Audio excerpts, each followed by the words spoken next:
So making this record is a special privilege, and I'll do my best in this short space of time to pass along to you a distillation of more than 20 years of research on why some people seem to do so well in life while others do not. This information has changed my life, and the lives of thousands of others who have made the same discovery, and I sincerely hope it will have a happy and profitable effect upon yours. I hope that whenever you listen to this record, you will do so with a notebook handy. We seem to forget the spoken word quickly, and only by repeated playings in the home, without distractions, can this information become a permanent part of your way of life. To begin, I would like you to remember this. Successful people are not people without problems. They have, as a rule, just as many problems and largely the same kind as everyone else. The difference is that they learn to solve their problems. Successful living is nothing more than the ability to solve successfully the problems which are as much a part of living as breathing. The degree of our success will be determined by the extent to which we can solve our problems. So now that we've defined the problem, let me make this statement. If you can tell me what you want, I can tell you how to get it. The problem with the great majority of individuals is not with their ability to achieve their goals in life, but rather with the failure to understand two factors vital to successful living. The first is to make the decision as to what it is we want enough to give it most of our attention until it's been achieved, and to clearly define it. And the second is to fully understand that we have the ability to achieve this goal or we wouldn't want it in the first place. The next vital rule to successful living is to understand that our success is won or lost by our ability to serve others. We are interdependent, and it's just as impossible to succeed without serving others as it would be to live in our modern world without others serving us. Our rewards in life will and must always be in exact proportion to our service. It is the misunderstanding of this single law which, in my mind, is responsible for fully 90% of the frustration and discontent we see around us. In your mind's eye, get a picture of a giant apothecary scale, the kind with the cross arm from which hang two large bowls on chains. One of the bowls is marked rewards, the other service. These bowls will always be in perfect balance. Now, a lot of people don't like this law, if they're even aware of it, but not liking a law does nothing to change it. The basic laws of nature and economics are unchanging. If we're out of step with them, we are, as Thomas Huxley put it, checkmated, without haste, but without remorse. But to those who know and work with the laws, he said, they are paid with the overflowing sort of generosity with which the strong delight in strength. Now there are two kinds of rewards, or income. One is psychic, the other is real, or tangible, such as money or property. If a person doesn't like his income, all he has to do is take a good long look at his service. The fact that the many individuals in the fields of science, religion, teaching, and so on must measure most of their rewards in the realm of the psychic does nothing to alter the fact that their rewards will be in exact proportion to their service. Look where you will find this law in undeviating operation. Our rewards will always be in exact proportion to our service. Good examples of this are World Book and Childcraft. The fact that your company is the world's largest publisher of reference material is based solely on the fact that its products have found the widest acceptance and have been sold to more individuals and institutions. This is the law, then, that lies as the supporting structure of economics and personal well-being, so fix it in your mind. All attempts to sidestep or in any way avoid this law will result in frustration and failure. So this brings up the question, if what I want is more than I now have, how can I increase my service in order to earn it? Well, whom do we serve? We serve people. So let's take a moment to try to understand people. The more we understand them, the better we can serve them. I think of an adult human being as a grown child, doing his best to play for the first and last time on earth this game called life. The extent to which he learns the rules of this mighty game will determine his success. But right here we run into an historic and exasperating fact. People down through the centuries have, with the most amazing consistency, divided themselves into two groups. One group contains about 5% of any given population. The other group contains the remaining 95%. Neither of these two groups is any better than the other. But one thing separates them. The big group, the one containing about 95% of the people, never seems to get the word, while the smaller group, the 5%, does. Now, what do I mean by getting the word? I mean about 95% of the people never quite understand, emotionally or intellectually, that we as individuals control, to an altogether unsuspected extent, our lives here on earth. That each one of us is the architect of the structure fashioned by our years. You see, all of us want the same things, but only about 5% figures out how to get them. I think it's perfectly stated in your World Book booklet titled Opportunity Unlimited. It says, "Within each of us burn two unquenchable ambitions, to serve importantly and to gain financial independence."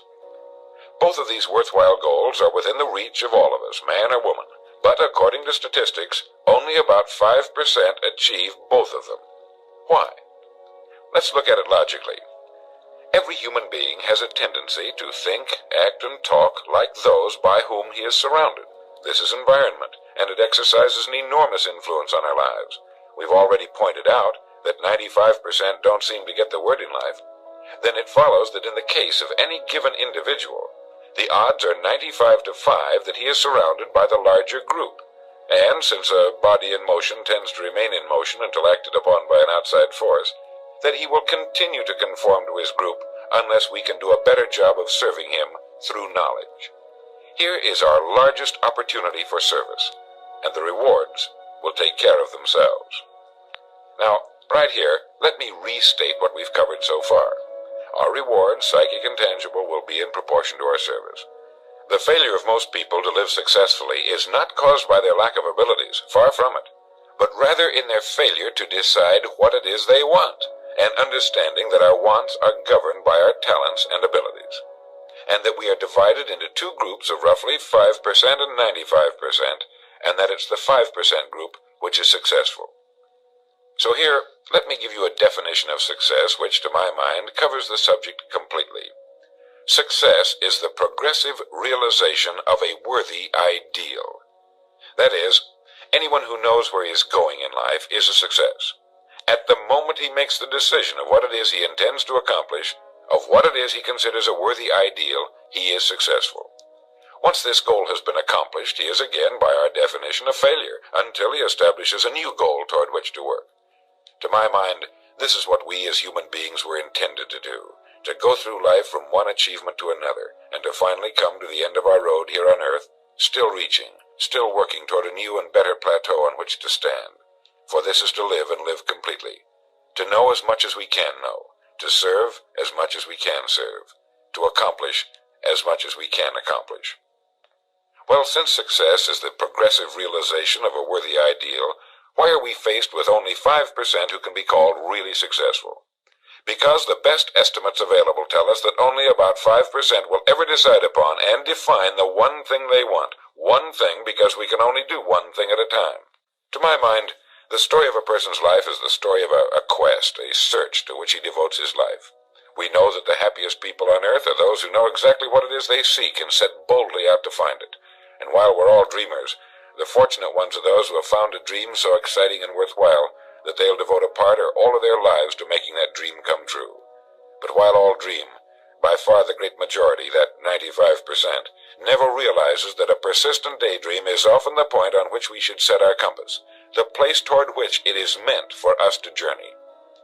The tragedy is that the great majority shrugs off this built-in direction finder and returns to the wide, visible, well-marked road in life which they feel must be the best road because it carries the heaviest traffic. Well, let's make this point clear. The road in life with the heaviest traffic is not the best road to follow, for it is the road of the 95%. It is the road with no more opportunity, and with 19 times as much competition. Let me very briefly tell you how I got started on this business of making a study of people and why they wind up the way they do. I spent nearly 20 years looking for the secret to achievement. I didn't know it was older than the pyramids and had appeared in more than 50 million books. It started in 1933 during the last Depression for me. I was bothered by the difference that existed between what I had been told and what I could see around me. For example, I had been told that man was God's noblest creature and had dominion over all the earth and all its other creatures. I knew this was true, But in my neighborhood the creatures were eating better than we were, and I wanted to know why so many were poor when there was such abundance on the earth. They had no money, but there was still as much as there had been a few years before. Where it had gone? They had little education, yet education was on every side of them. They had very little food, yet it was raised in abundance.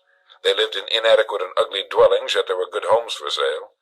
Well, it was apparent to me that these people didn't have the answer to the problem. They were good people, but they didn't have the answers. Here were people who were discouraged and confused in a world which should have been filled with challenge and excitement. It's true that we were in a period of general depression, but to the thinking individual, this represents another problem to be solved, another challenge to overcome. And to many, it was the thing that sparked their greatest accomplishments. I remember reading something once about discouragement. It was a fable about a devil's sail, and he had his many wares on display. There was the rapier of jealousy, the dagger of fear, the strangling noose of hatred, each with its high price. But on a purple pedestal, gleaming dully in the light, was a worn and battered wedge. This was the devil's most prized possession, and it was not for sale, for with it alone he could stay in business. It was the wedge of discouragement. Well, as I remember it, the people in my neighborhood were a pretty discouraged lot. Now, discouragement can only come from one of two things. One, a lack of information, or two, a situation over which we can exercise no control. It is very seldom that we're faced with number two. Almost all discouragement can be traced to a lack of information. If you find yourself falling from the top of a high building, you could justify discouragement, but it can be traced to your having made the fatal step, and that was a lack of information about the law of gravity. When I asked these people why we were in the fix we were in, they did a very human thing. They blamed other people. They looked everywhere for the answer except where it really was, within themselves. These were the 95%. And I decided to find out just what it was that separated the haves from the have-nots, not just in a financial sense, but in every sense. I found the answers in books written by great men. I found the answer in the Bible. Why didn't these people of whom I speak know the answers? They didn't read good books. They didn't read the Bible. Everyone owned one because it was fashionable, like a set of Shakespeare, but they didn't read that either. They were discouraged because they lacked information. They didn't know the rules of this game called life, and they had been checkmated, without haste, but without remorse. They didn't realize that without a goal, an aiming point, we're without purpose or direction. They clung together, feeling somehow that there was safety in numbers, without realizing that in this case, just the opposite is true. They didn't know that if we conform to the big group, the odds are 95 to 5 that we'll miss the boat in life in almost every vital and important aspect of living. To prove this, you need only take a look at human history. Of all the billions of human beings who've lived on Earth, all great advances, all great ideas have come from just a handful, a few thousand out of billions. Now, how have the people as a group reacted to the great ideas? Every great leader and thinker, from Socrates to the Wright brothers, has been scorned, ridiculed, poisoned, imprisoned, stoned, pilloried, burned at the stake, or crucified. Mankind as a group has made a consistently grisly game of tormenting his saviors. Why? Lack of information, lack of knowledge. It comes from following the wrong crowd. What can we learn from all this as individuals? Two things. One, to amount to anything as individuals, we've got to be individuals. We've got to have individual goals, individual thinking, individual action. And two, we must never conform to the great mass of people. We must love them, help them, for our joy and success will be determined by the extent to which we serve them. But we must never lose our individuality and identity by permitting ourselves to be submerged in this suffocating sea of indirection and purposelessness. There's nothing wrong with emulation. In fact, it's a good idea, so long as we emulate a person who represents that which we wish to become, but never the crowd, never the 95%. And you know what the answer was, the secret to achievement that I had devoted nearly 20 years to finding? Its pure simplicity had caused it to elude me, just as it manages to elude the majority of the people in any given age. I had been looking for something complicated, something only a mind prepared by years of study could grasp, and I found the answer so simple a child can understand it. In 6 words, we are what we think about. Our minds, our thinking, controls our destinies here on Earth to a degree totally unsuspected by the great majority of people. When you think about it a moment, it becomes so obvious, so clear and simple. Well then, if we become what we think about, and if we can control our minds, we can pretty well tell our own future. And that's the point I want to make. That's what I meant when I said earlier that each one of us is the architect of the structure fashioned by our years. This means that if we're confused about what we wish to become or accomplish, our lives, our environment will mirror that confusion. It also means that if we know what it is we seek, that it must be accomplished. Barring an act of God or a catastrophe over which we have no control, we as individuals can call our own shots for the rest of our lives. We can know what it means to go through life from one success to another, to play life according to the rules and reap the rewards. We can know what it means to have peace of mind and live calm, cheerful, successful lives. You are at this moment the sum total of your thoughts to this point, for there is nothing else you can be. And 5 years from now, you can be and have anything you set your entire mind and heart upon. Turn this record over now, and let me tell you of a way you can use this law to accomplish more in 5 years than the average person does in 40. Succeeding in life has always been a matter of doing that which the great majority does not do. Now let's keep this in mind as we get into this business of goals. It isn't that I want to make an invidious comparison between the 5% and the 95%, not at all. That's just the way it is. And if we don't recognize it, it will be to our cost. At the beginning of this record, I made the statement, if you can tell me what you want, I can tell you how to get it. You see, the trick is not in achieving our goals, it is in establishing them. A ship would never leave a harbor if it did not have a destination. An industrial plant would never open its gates if it did not have a product or a purpose. Football would not be played without goalposts, nor would baseball without a home plate. Every business operates for a purpose. Every game has a reason. Getting back to the analogy of our ship, if you were to climb to the navigation bridge and ask the captain the name and location of his next port of call, he would tell you immediately. There's not the slightest doubt in his mind. Can you tell anyone your destination just as quickly and in one sentence? The captain of the ship knows that he can arrive at only one port at a time. He knows that it's impossible to arrive at two. Do you know that? He also knows that his destination will be invisible for fully 99% of his voyage, but he knows it's there, and that he'll reach it, barring an unforeseen catastrophe, if he will just keep doing certain things a certain way every day. One fine morning his destination will appear on the horizon. He'll sail into port, his voyage successfully completed. When his business has been accomplished, he'll then sail to another predetermined port of call, and this will take him and his ship from one success to another for the rest of both of their lives. By understanding that he can reach only one port at a time, the owner of a ship can, in the short space of a very few years, reach hundreds of ports successfully. There'll be problems, lots of them, but they'll be solved, and the ship will steam its solitary course over the deep oceans of the world, devoting its life to accomplishing its mission and contributing its share to the welfare and economy of the world. Men and women who follow this sensible, obvious, and meaningful way of life will do the same. But the paradox is that most are like ships without rudders. They're subject to the whims of wind and tide. And while they hope they'll one day arrive in a rich and bustling port, you and I know that for every narrow harbor entrance, there's 1,000 miles of treacherous and rocky coastline. The chances of their just drifting into port are 1,000 to 1 against them. These are the unfortunate people who, not knowing the rules, believe that circumstance controls our lives. They believe in luck and superstitions, fate, the breaks. They believe that success comes as the result of who you know, not what you know. And while they cling to their false alibis, life passes them by, for the rules of life are just, and they are checkmated, without haste, but without remorse. Now what about you? Remembering that the definition of success is the progressive realization of a worthy ideal, what's the ideal toward which you are working, now, today, yesterday, and tomorrow? Can you write it in one sentence? Is your goal sharply and clearly defined? Now for a moment, let's return to the message in your booklet, Opportunity Unlimited. It reads, within each of us burn two unquenchable ambitions, to serve importantly and to gain financial independence. The first of these two desirable goals you've already achieved by being in the World Book Childcraft Organization. Now let's take a look at the second ambition, financial independence. I mentioned on the first side of this record that I could tell you how you could be and have anything you set your mind on in 5 years. To better understand this, you must examine one of the most overlooked facts in the world.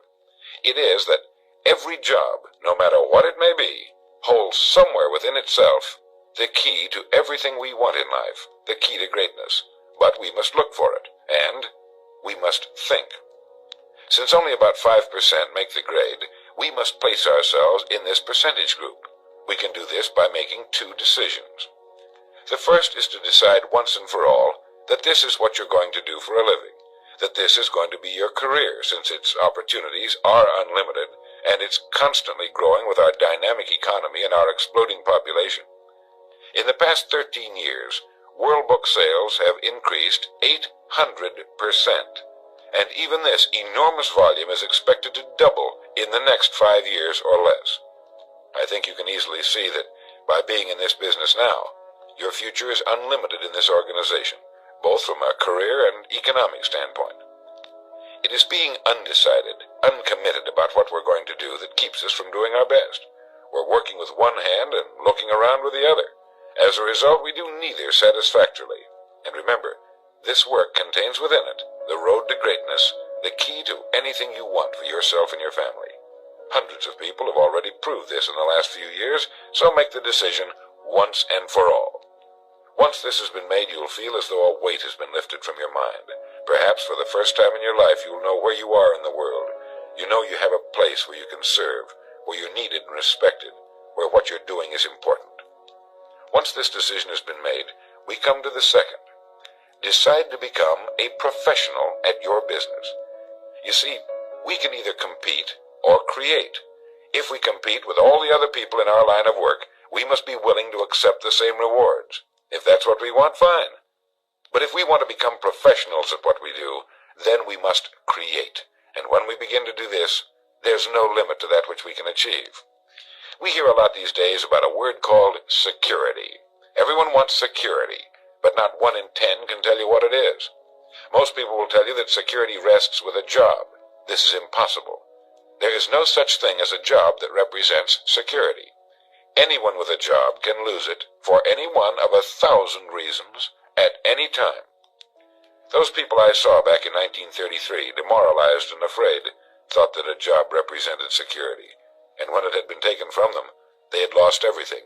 They found themselves lost in a world they didn't understand. No, a job cannot represent security. There is only one place on earth you can find security, and if it isn't there, it isn't anywhere. It's inside of a person, never outside. If a man has security inside, where it belongs, his wife and children can feel it when he sits down to eat with them, and they're warmed by it. If a man has security inside where it belongs, you can see it walking down the street, and you can feel it when he enters a room. That's security, and you can't take it away from him.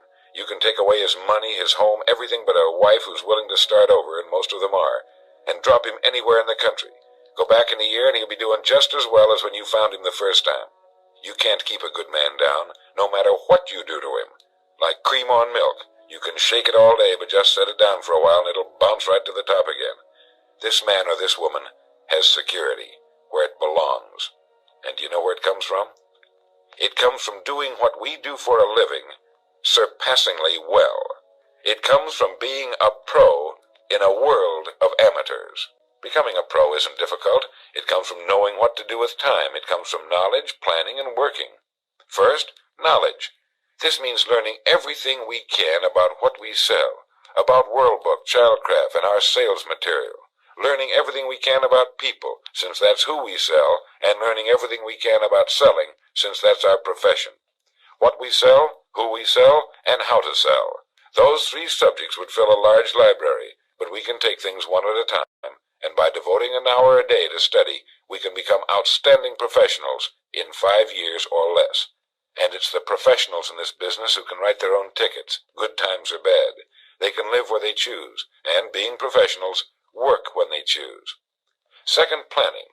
This means writing down the specific goal we're now working toward. It means writing in detail about the first port of call we want to reach, realizing that we can only reach one at a time. It means selecting the income we feel will represent financial independence to us. Once this has been selected, we know exactly what we must do in order to reach it. As soon as our first goal has been reached, we can set a new one. The person who does this is the person people call lucky. Good things just seem to happen to him. The so-called breaks start coming his way. But it's a result of planning and working positively that attracts the good things to us. I can't emphasize too much the importance of describing your goal in detail. If it's a beautiful new home, get the actual plans, or at least an elevation drawing of the home, and carry it with you so that you can look at it regularly. If it's a certain amount of money, write down the specific amount for the coming year to the penny, and then work your plan. Whatever your goal may be, write it down in detail. Then you're like the ship. You're on course, and you'll reach more successful ports in a few years than most men do in a lifetime. And third, working. Working more than the average, if we're going to achieve more than average results, is necessary, of course. But with proper planning and with knowledge, it seems easy. Moreover, to work, we need energy, and energy is inextricably linked to desire. Unless we have a desire to do a certain thing, we find ourselves without the energy. But you will never find desire without energy. Once our goal has been crystallized in our minds and we realize that we become what we think about, our doubts vanish as to whether or not we can achieve our desired ends, and with the picture of our dream in our mind, we have abundant energy. Let me quote from William James' essay on vital reserves. Compared with what we ought to be, we're only half awake. Our fires are damped. Our drafts are checked. We're making use of only a small part of our possible mental and physical resources. Stating the thing broadly, the human individual thus lives usually far within his limits. He possesses powers of various sorts which he habitually fails to use. He energizes below his maximum, and he behaves below his optimum. And then he wrote, "Excitements, ideas, and efforts, in a word, are what carry us over the dam." He goes on in this excellent essay to point out that we have deep reservoirs of abundant energy that we habitually fail to use, and that by pushing past the first false feeling of fatigue, we will find an exhilarating second wind that will take us to our goals. This is why in studying the lives of the world's great men and women, we find they seem to be indefatigable. Work meant nothing to them, because what they were doing, where they were going, filled their entire worlds. Frequently, people find it difficult to establish a goal toward which to work. Realizing that we cannot be successful without a goal, here's a good way to solve the problem. Get off by yourself, and where you can think without being disturbed. Then write on a sheet of paper a complete description of the person you would like to be, and the things, in being this person, you would have. Once this has been done, start acting the part of the person you wish to become. Carry, as often as you can, a clear mental image of the person you want to be, and begin to be that person. Soon this will become so knit with habit, it will lead you without fail to the goal you seek. You see, when you begin to do this, you're using your greatest power, your mind, and you will become what you think about. Some time ago I was flying west and reading a copy of a television play by the three-time Pulitzer Prize-winning playwright Archibald MacLeish. The play was The Secret of Freedom. Suddenly I read a line that shook me to the soles of my feet, and for a long time I stared out of the window thoroughly digesting the line I had just read. Here is that line. "The only thing about a man that is a man is his mind. Everything else you can find in a pig or a horse." Think about that line until you know what it means.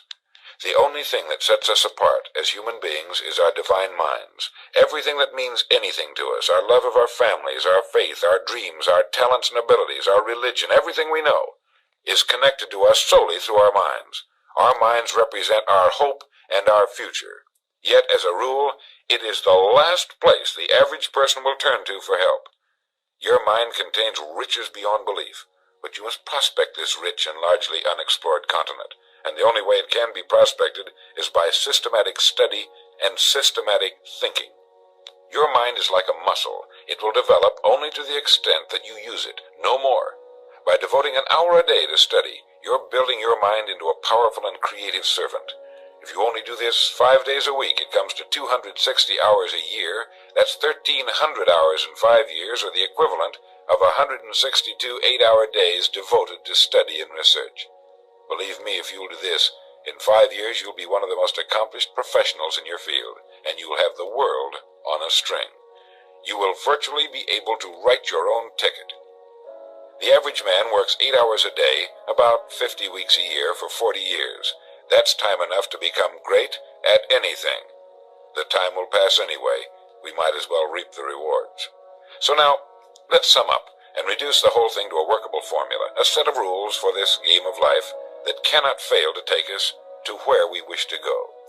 The first and most important thing to remember is the rule that controls our life. We become, literally, what we think about. This means that we must establish a worthwhile goal toward which to work, a goal that will occupy our minds most of the time. This goal should be written out or illustrated. We should look at it and restate our purpose every morning, every night, and as many times during the day as we can. We must fully understand, emotionally as well as intellectually, that whatever it is we set our heart upon will become real in our lives. We must also remember the law that lies as the basic foundation for all economics and personal well-being as well.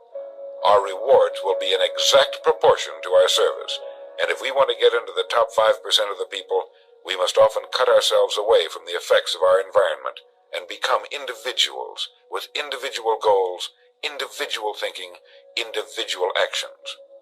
We must realize that our daily work contains more opportunities than we could develop in a lifetime, and that our job contains within itself the key to greatness, the road to everything we could possibly want in life for ourselves and our families.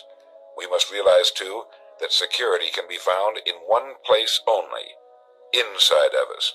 If it isn't there, it isn't anywhere. And the only road to security lies in doing what we do for a living, surpassingly well.